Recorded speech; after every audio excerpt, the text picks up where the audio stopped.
So I want to turn to several individuals who are in other parts of this war I call the war for the free world, including some of those who are really leading the fight. We have a pre-recorded videotape by a prominent anti-Islamist leader on the continent of Europe these days. He is a Dutch parliamentarian by the name of Geert Wilders. I've been asked to address the question, what needs to be done for the free world to prevail? My friends, the answer is easy. The largest threat to the free world today is Islam. And we must confront this threat. We must oppose it. How? Here are 5 important things that I believe we must do. First, we must tell the truth about Islam. The most important thing which we and the citizens of the free world must realize is that Islam is not a religion of peace. It is a violent, totalitarian ideology that wants to conquer and submit the entire world. Islam has declared war on us. Islam orders its followers to wage jihad. We see it all over the world. In Nigeria, Boko Haram abducts schoolgirls, forces them to convert to Islam and turns them into sex slaves.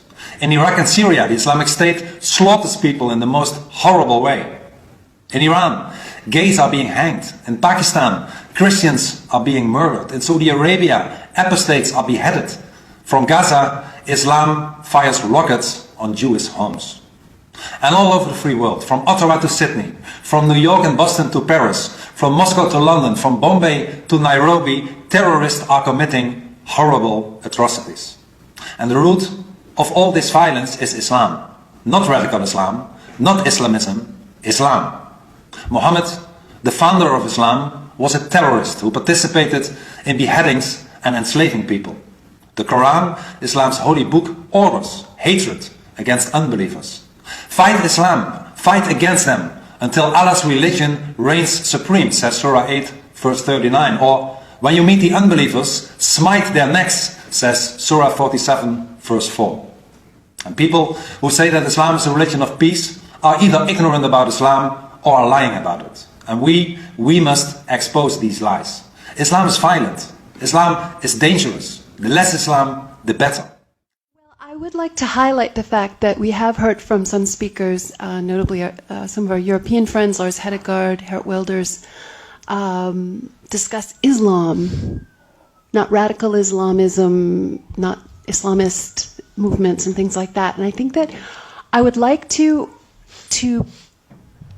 offer some food for thought here, which is that one of the bases, or perhaps the basis of control that Islam uses against people is Islamic slander law, which prohibits criticism of Islam, and of course the death penalty for leaving Islam, apostasy. That's a pretty big control. And I think, and I've been thinking about this for a long time, and I've talked about it with many of you over the years, I do believe that when we and some of our most fiery, passionate leaders, political leaders, persist in discussing Islamism and radical Islam, and most of the fighting right, you might say, subscribes to this as well. I believe that we are operating under Islamic slander law that prohibits the criticism of Islam. And when you hear someone like Lars or Geert Wilders and some of the others actually speak about Islam, it is simple, it is also defensible. And when we go back to the language of radical Islam, I think the implication is always that there is some regular Islam that has a regular Quran and a regular Sharia and a regular prophet that is okay and completely compatible, and all the measures that we want to take to protect ourselves or to fight against these incursions into our own liberties, we're always completely still shadowboxing with this fantasy notion. And I say it's fantasy only because the books are there to prove it, as Noni Darwish mentioned earlier. So I just put it out there for somebody to think about, because I know everyone here really, really wants to get at this and move this forward. And I think, you know, we have a lot to learn from some of our European friends and others. Steve Coughlin. Thank you. I'd like to kind of write in on that draft. We had someone talk earlier about the fact that Sisi stood before Al-Azhar and called out the violent extremist, radical extremist, violent people, fundamentalists. I could keep going here. He did not do that. He went to Al-Azhar and he told the imams at Al-Azhar, and that is as doctrinal and mainstream as it gets, that they are responsible for what's going on, not calling them radical, but recognizing that their tradition, meaning Islam to date, is, I think as he sees it, going to destroy the Muslim world. But in doing that, he didn't call them radical. He called them who they are. And the blind sheikh was brought up earlier. His only status is that his status as an imam from Al-Azhar. Qawadari is from Al-Azhar. Azam, who founded the Muslim Al-Qaeda, is from Al-Azhar. We've heard phrases like radical Islamic extremist, extreme Sharia, fundamentalist, which if I could, when you use the word fundamentalist, which is actually a term that only applies to a 20th century Protestant Christian movement, you're allowing that word to be used against Christians in the future, because there's no such thing as fundamentalist Islam, okay, and a whole lot of other language. What you're doing is you're denying the fact that Islam is what it is. Now, I understand the tactics of it, but here's the thing. One of the reasons I use Reliance of the Traveler is because at the very beginning of the book, it says it was approved by Al-Azhar. And then you go to another page and you get the triple hit. It said it was approved by the American Muslim Brotherhood, which is everybody, anybody in this government and media talk to. Okay? It was signed also by, he also signed that in his capacity representing a school in, or a center in Saudi Arabia, so it also represents Saudi buy-in. But most important, that entity he signed off on their name, I think it's I can't remember what it is in Riyadh or Jeddah, that is the OIC's subordinate element that does Sharia law, so that we know when we quote Reliance of the Traveler, it represents the prevailing view of Sunni Islam, period. So if I can take a quote out of that book, it is Islam, as is understood by everybody you talk to. So if you think, when you decide you're going to call this extreme radical, you've already submitted. I understand the tactics of it, that you have to bring people along, but if you're basically saying, as some people are, radical Islamic extremists, they're extremely correct.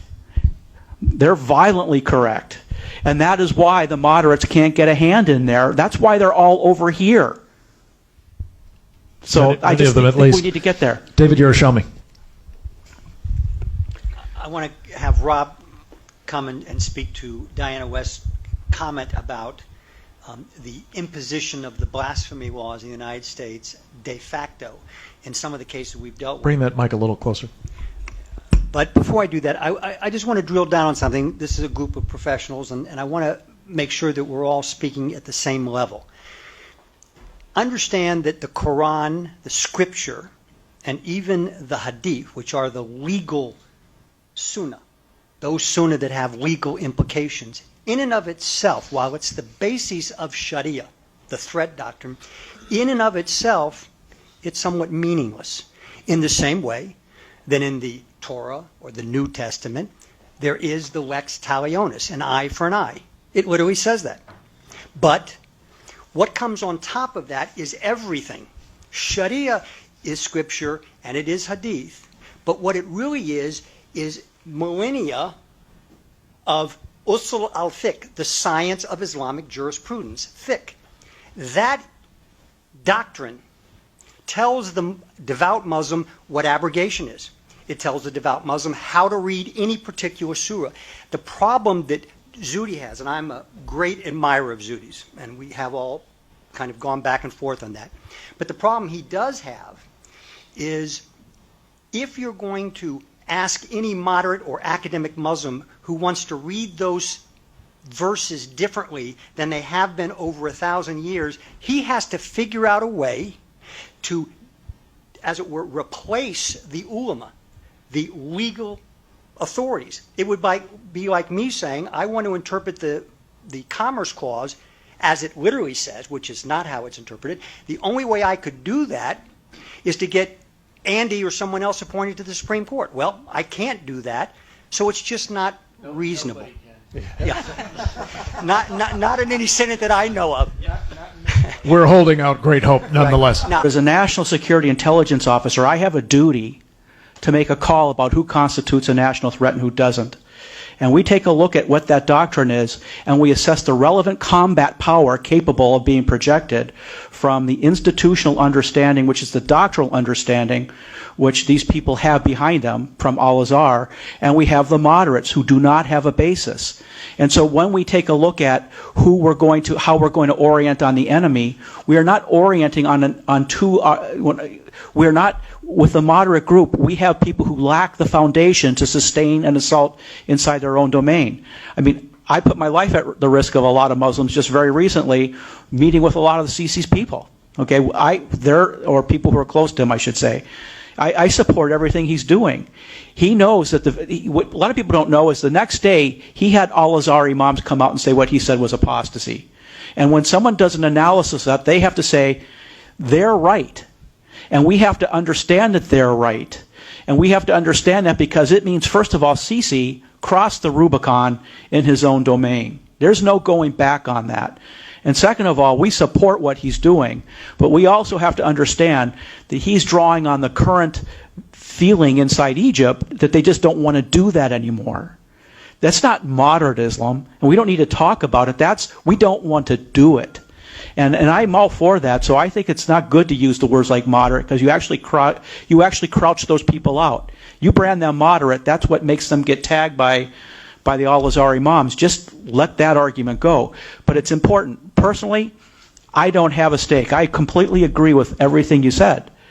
But I also think from the combat power analysis point of view, when we look at what Zudi says along with what the Imam of Al-Azhar says in any century, and we say, wow, it's like that. We can't pretend that doesn't make a difference, not in our personal opinions. I could care less. But it makes a difference in how we do an estimate of the threat and how to defeat them and what it will take. I'll stop there. Could I ask someone who hasn't asked for recognition to say something? Jerry Johnson, president of the National Religious Broadcasters Association, you have been very much engaged, in particular on helping promote this understanding of our founding values and so on, but also on the threat that Sharia blasphemy laws and other restrictions on freedom of expression represent. I would welcome in your a couple of weeks, February 24th, we'll be having our convention in Nashville. We'll have about 4,500 people there. We have 17 speakers on Islam. This has never been done before at NRB. We have thousands of members. We have about 60 million listeners every week. Not potential audience, but actual audience. And I have to tell you, I think evangelical Christians have been kind of late to the game in this.